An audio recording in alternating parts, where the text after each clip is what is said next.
In the headlines for this live news bulletin, draft law on denunciation is discussed. A government decree cuts down on requirements for online businesses. And later on in world news, North Korea prepares to dismantle Punggye-ri nuclear test site.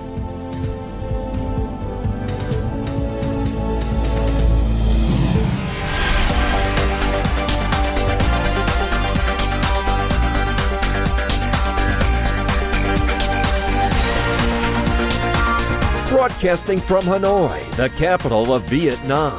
VTV News starts right now.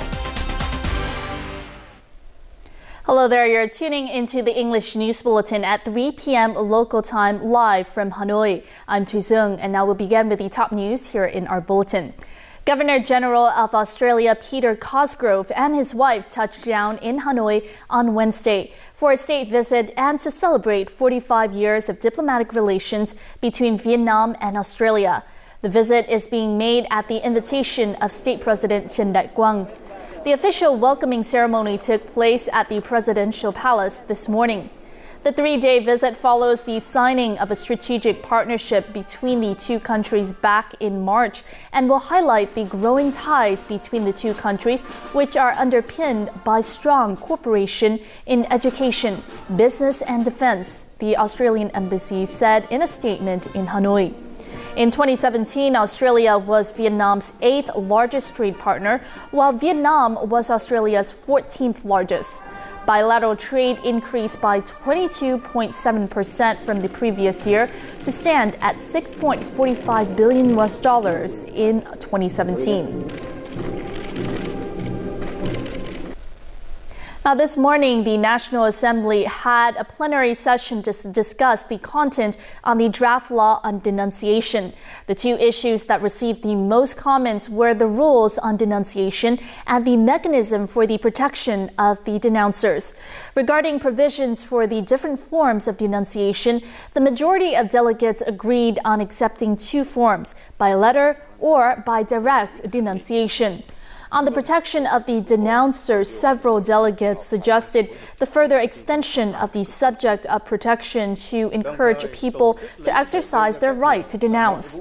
During the discussion, many delegates also agreed on not prescribing the statute of limitations in the draft law, while agreeing to the regulation that denouncers have the right to withdraw part or all of the contents of the denunciation before the prosecution.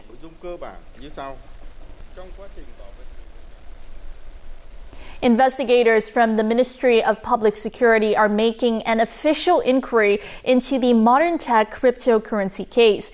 Now, Ho Chi Minh City-based startup Modern Tech went dark back in April after defrauding 32,000 people of an estimated 15 trillion Vietnam dong, or roughly $660 million in relations to two fake cryptocurrency projects and their initial coin offerings, or ICOs.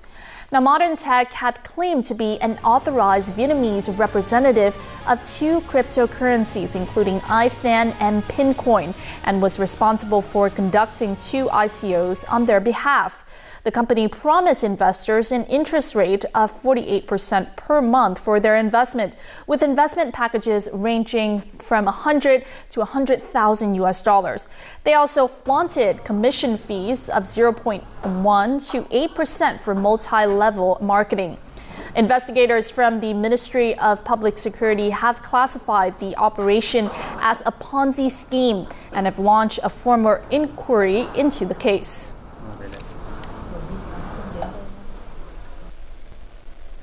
People who use smartphone apps to make free calls and text message might be interested in this following news. Recently, Vietnamese engineers have successfully created a new messaging app called Caro. Now, what benefits can users expect from this app, Caro? We'll find out more about it in the following. Vũ Thúy Hoa from Hanoi has been using the Caro app for a month now. The app allows her to not only make free calls to friends, but also enables cross-communication with other apps such as Viber and Zalo. Karo users can also make calls to landline numbers. I first tried Karo on a trip to a foreign country. It didn't cost me anything apart from internet services and a small fee when calling at the app. This is a car maintenance company in Hanoi. One of the jobs here requires staff to film the entire car maintenance process. Every month, thousands of customers received video clips through the Karo app. This application has helped the company save in phone expenses. We used to buy data packages that offered 2 to 3 gigabytes per month. We would use it all up in just 2 to 3 days. But since we switched to Karo, it's become a lot less costly. There are about 80 million Zalo users and 12 million Viber users in Vietnam. Karo hopes to reach 200,000 users daily. Most provinces and cities across the country already have Karo users, but majority of them are still in big cities like Hanoi and Ho Chi Minh City. The government has reduced the number of conditions and notification procedures required from online businesses in a bid to create a more favorable investment environment online. As many as 10 business conditions and 13 notification procedures have been removed from the list of requirements, according to the Ministry of Information and Communications. This was announced during a conference on Tuesday in Hanoi on the promulgation of Decree number 27 of 2018. The new decree abolishes 5 conditions for the licensing of content of online video game scripts, 3 conditions for the operation of websites and social networking platforms, and 2 notification procedures for the amendment, supplementation, deadline extension, and regranting of licenses for G1 video game services.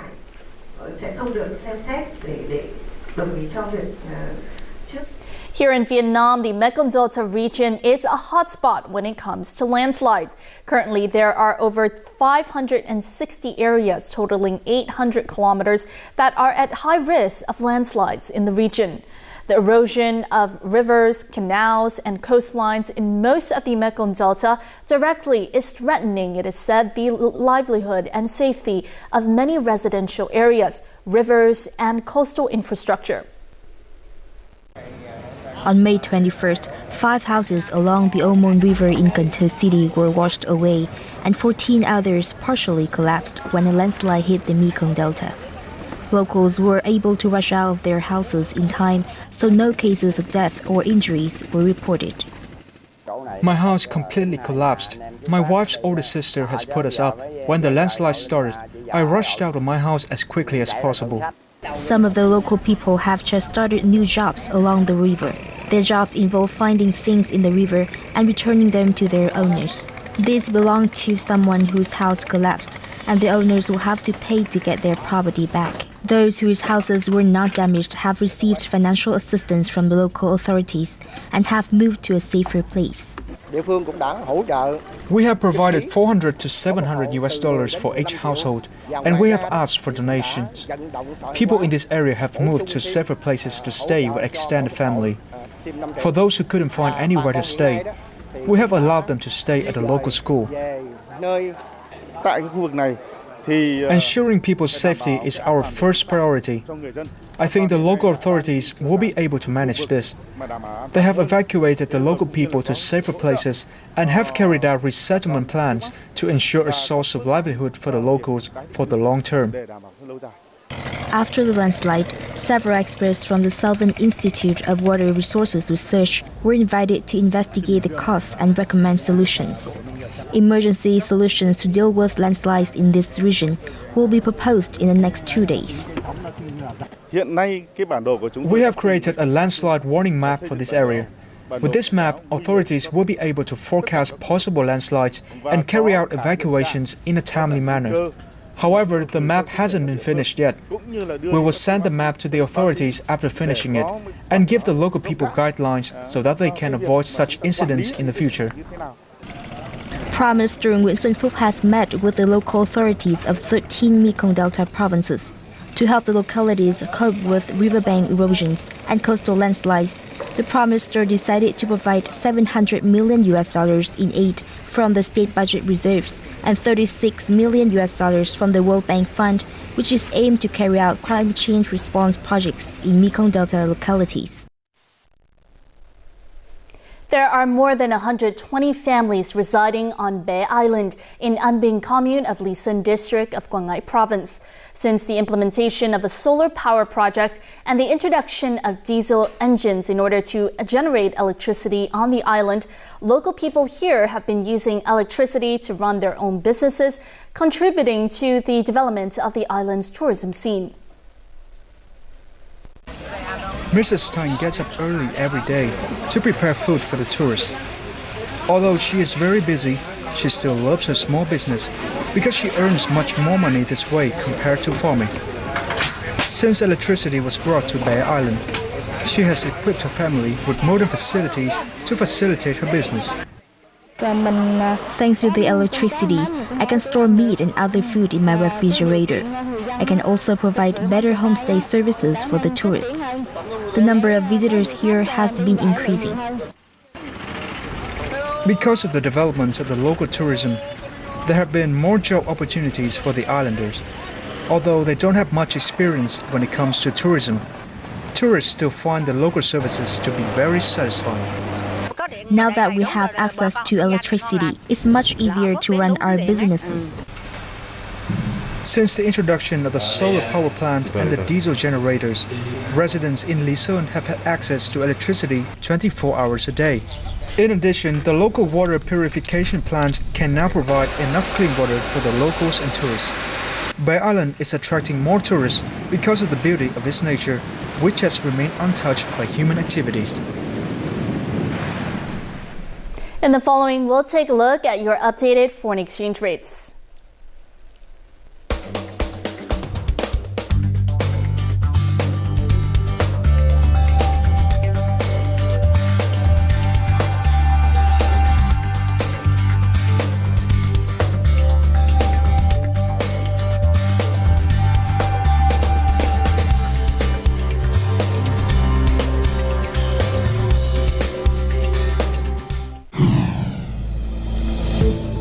Coming up on VTV News, high yields forecasted in the northern region of Vietnam. And later on, 19th century literature have been featured in paintings.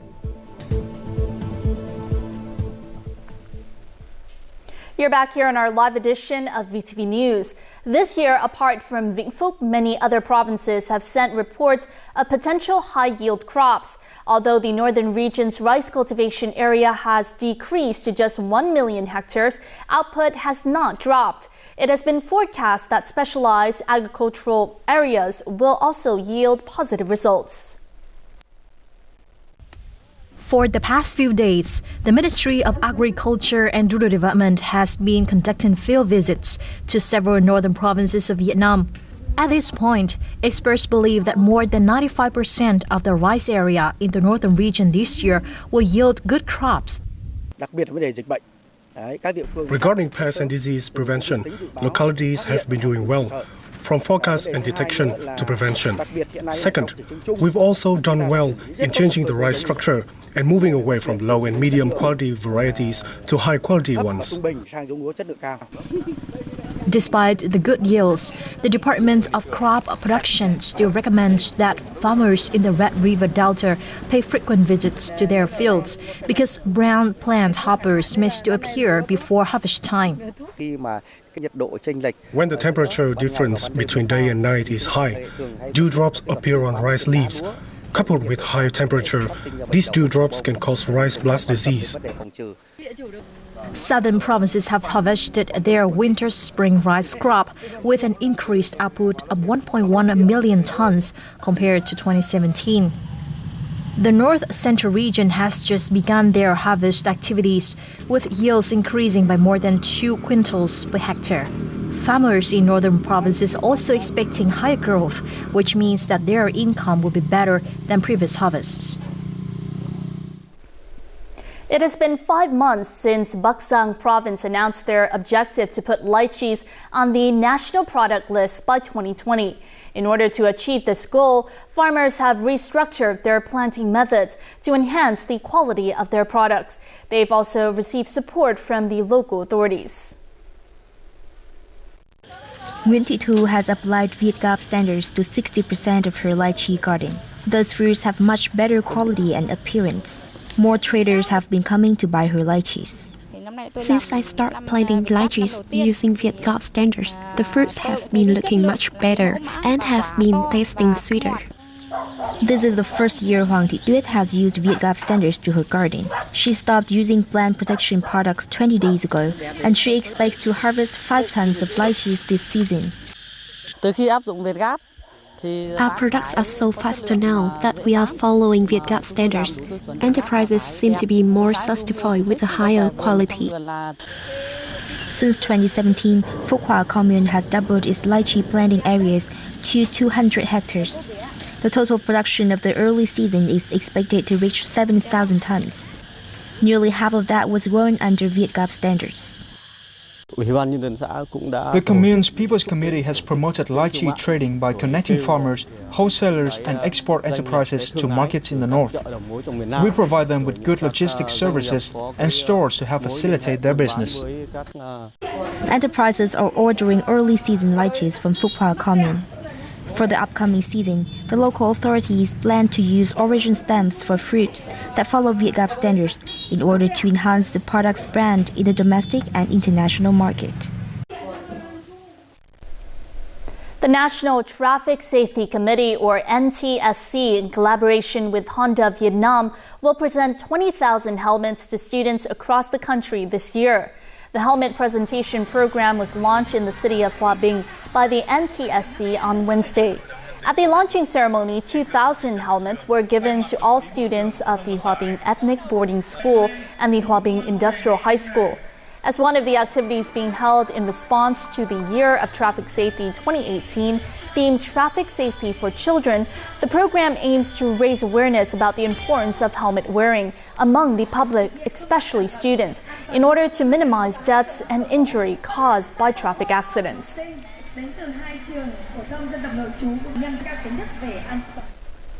Brazilian Jiu-Jitsu is a type of martial art that's been gaining quite the popularity here in Vietnam. In fact, it's practiced by a large number of people. We'll find out more in the following about this Brazilian art.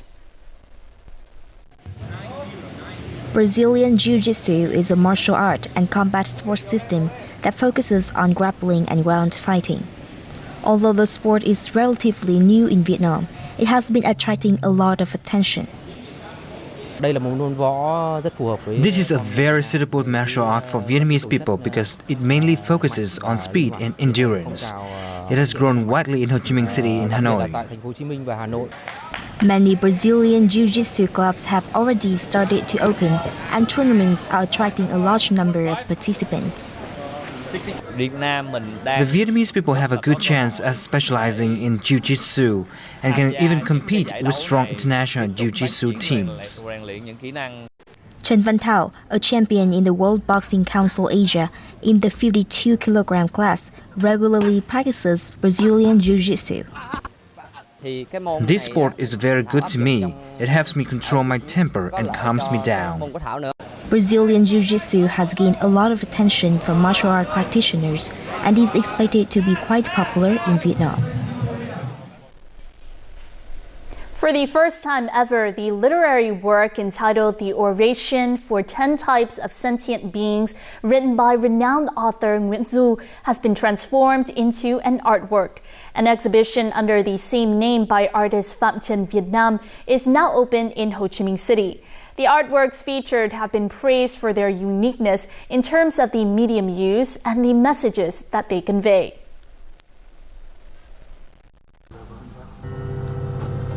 Paintings on a 20-meter-long canvas have been spread out from ceiling to floor at the factory exhibition room.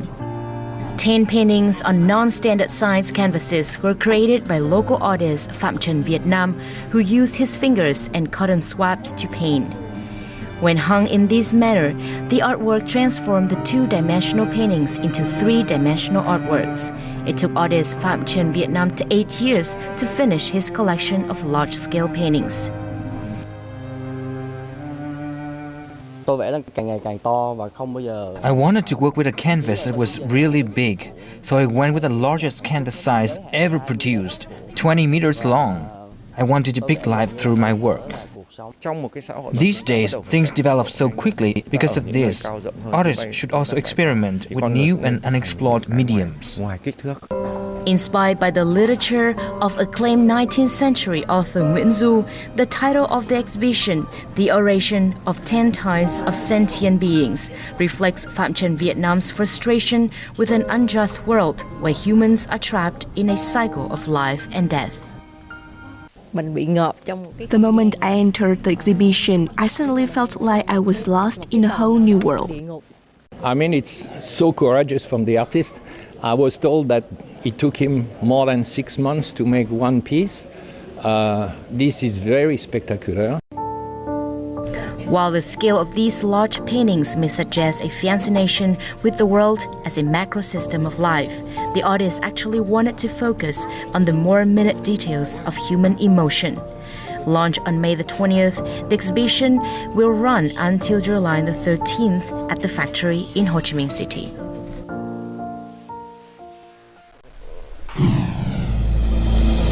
In world news, North Korea prepares to dismantle Punggye-ri nuclear test site. And Malaysia is saying that the search for flight MH370 to end next week.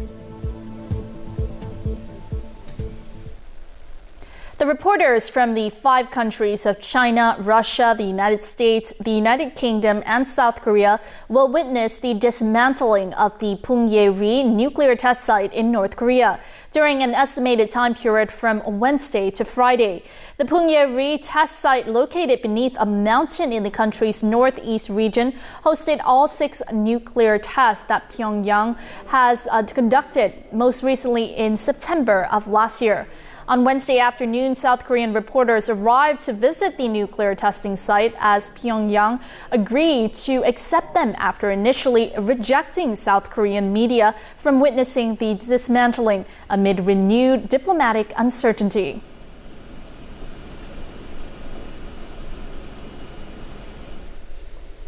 U.S. Secretary of State Mike Pompeo said on Wednesday that the United States is prepared to walk away from negotiations with North Korea if upcoming talks on its nuclear weapons program head in the wrong direction. U.S. Secretary of State Mike Pompeo said the U.S. campaign with partners to pressure Pyongyang was bearing fruit. The U.S. stance will not change until Washington sees credible moves from North Korea. We have a generational opportunity to resolve a major national security challenge. Our eyes are wide open to the lessons of history, but we're optimistic that we can achieve an outcome that would be great for the world. Our posture will not change until we see credible steps taken with the complete, verifiable, and irreversible denuclearization of the Korean Peninsula.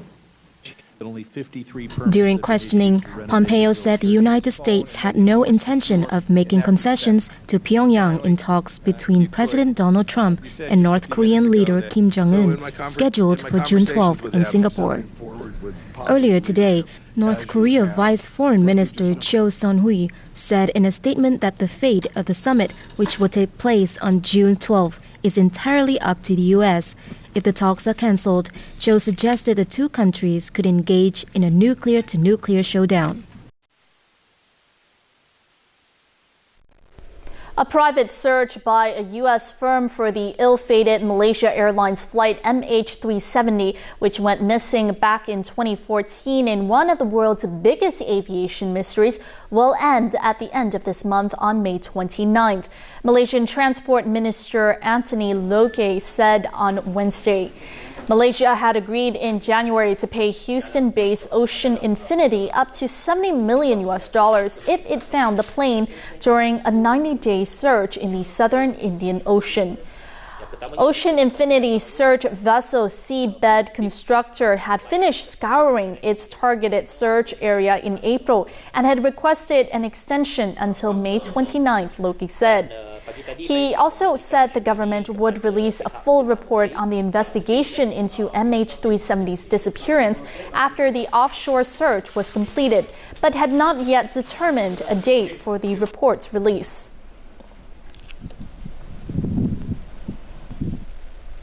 One Malaysia Development Berhad, or 1MDB as it's known short, is insolvent and unable to repay its debts. Two of the company's directors have told the Ministry of Finance. Now, the revelation was made at a meeting between the ministry and 1MDB directors Datuk Norazman Ayob and Datuk Kamal Ahmad Ali.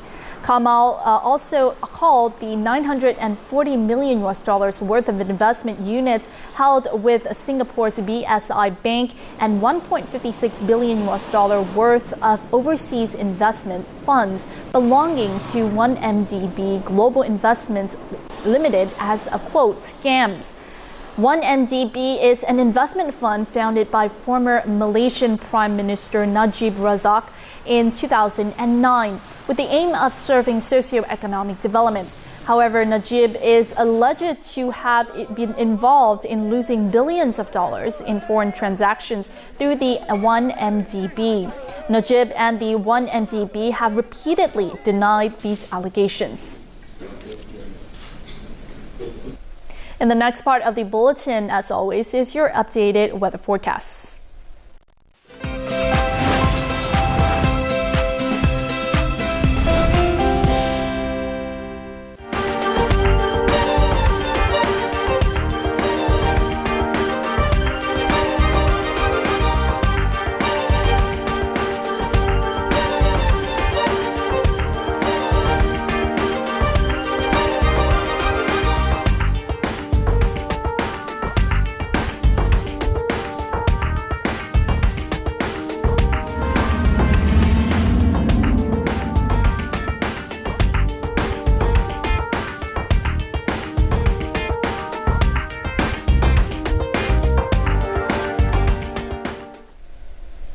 Our next updated bulletin will be at 6 p.m. local time here in Hanoi. In the meantime, you can log on to our website at vtv4.vn or our YouTube channel at VTV4Go for more updated news. Thank you very much for tuning in, and we'll see you again later in a bit.